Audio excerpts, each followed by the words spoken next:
माणिकराव कोकाटे अजित पवार यांच्या भेटीसाठी रवाना झालेले आहेत। विधिमंडळातला माणिकराव कोकाटेंचा रमी घेतानाचा व्हिडिओ समोर आला, तो पण रोहित पवार यांनी ट्वीट करत संपूर्ण जगासमोर आणला आणि त्या व्हिडिओमध्ये चक्क माणिकराव कोकाटे कामकाज सुरू असताना रमी खेळताना दिसताय। या संदर्भात माणिकराव कोकाटेंनी स्पष्टीकरण दिलं होतं, मी ऍड आलेली स्किप करत होतो आणि त्यावर देखील रोहित पवार यांनी तब्बल 42 सेकंदांचा व्हिडिओ जो आहे तो ट्वीट केला।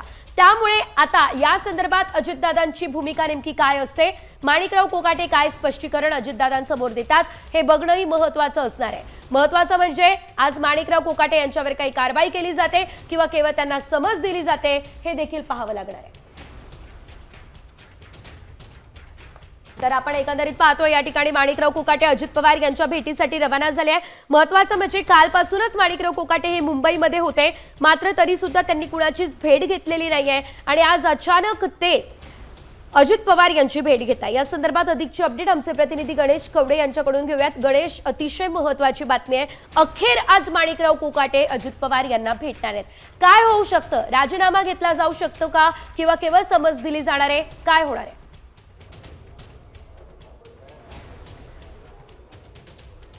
नक्कीच मंत्रिमंडळाच्या बैठकीच्या अगोदर खरं तर माणिकराव कोकाटे अजितदादांच्या भेटीसाठी आहे ते मंत्रालयामध्ये दाखल होत आहेत। आम्ही अजितदादांचं हे कॅबिन दाखवतो, अवघ्या काही वेळामध्येच या ठिकाणी आहे ते माणिकराव कोकाटे येणार असल्याचं देखील सांगितलं जात आहे, कारण की कालपासून ते खरं तर मुंबईमध्ये आहे, मात्र कोणाचीच त्यांनी गाठीभेटी आहे त्या टाळल्या होत्या, कोणाला भेट दिली नाही आहे, त्यामुळे कुठेतरी चर्चेला उधाण झालं होतं आणि आज माणिकराव कोकाटे मंत्रिमंडळाच्या बैठकीच्या अगोदर खरं तर अजितदादांना भेटायला येतात, त्यामुळे मंत्रिमंडळामध्ये नेमकं या सगळ्या संदर्भामध्ये चर्चा होईलच। मात्र माणिकराव कोकाटे यांना खरं तर समज दिली जाते का त्यांचा राजीनामा घेतला जातो हे देखील तेवढंच उत्सुकाचं ठरलेलं आहे, कारण की माणिकराव कोकाटे यांचा राजीनामा घेण्यात यावा हेच प्रामुख्याने सर्व स्तरावरून मागणी होताना पाहायला मिळते। विरोधक देखील आहेत ते वारंवार आहे ते माणिकराव कोकाट्यांवरून आहे ते टीका होताना पाहायला मिळते।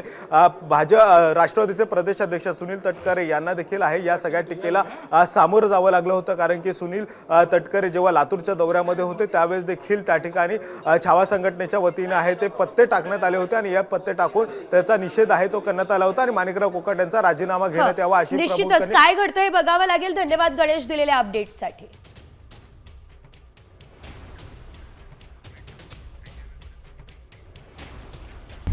आता isakal.com आहे देशातील नंबर 1 ची मराठी न्यूज वेबसाईट।